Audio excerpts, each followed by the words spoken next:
Velkommen til UC Sjælland Bibliotekernes film om deling af dokumenter med andre i Mendeley. Vi skal altså have dannet en gruppe, hvor medlemmerne på kryds og tværs af hinanden kan dele dokumenter. Vi går ind i Mendeley Desktop, går op i Edit, glider ned og trykker på New Group.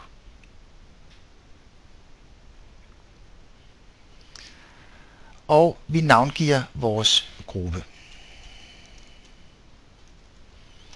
Man kan eventuelt give en lille beskrivelse af gruppen her i felt 2, og ellers så skal vi ind og definere, hvilken gruppetype vi vil have.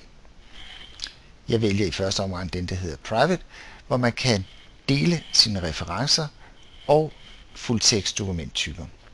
Gå ned og klikker på Create Group.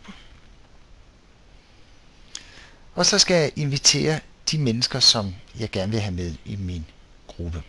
Jeg skriver en e-mail, og jeg kan skrive flere, og sender nu en invitation til gruppen.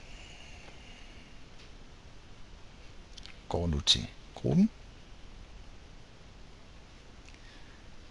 Og så kan vi se, at nu ligger den herovre i venstre side under ny gruppe.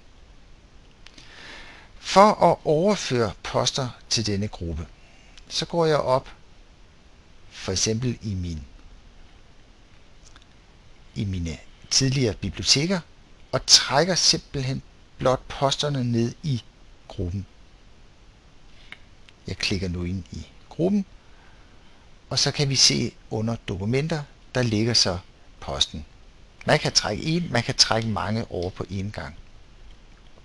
Det der er vigtigt, at når det enkelte gruppemedlem lægger poster ind i den nye gruppe bibliotek, så skal man, når man har gjort det, lige gå op og klikke på sync, for ellers vil posterne ikke være synlige for de andre gruppemedlemmer.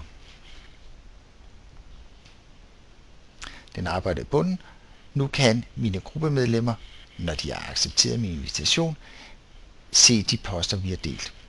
God fornøjelse med den næste gruppe Dannelse i Mendeley.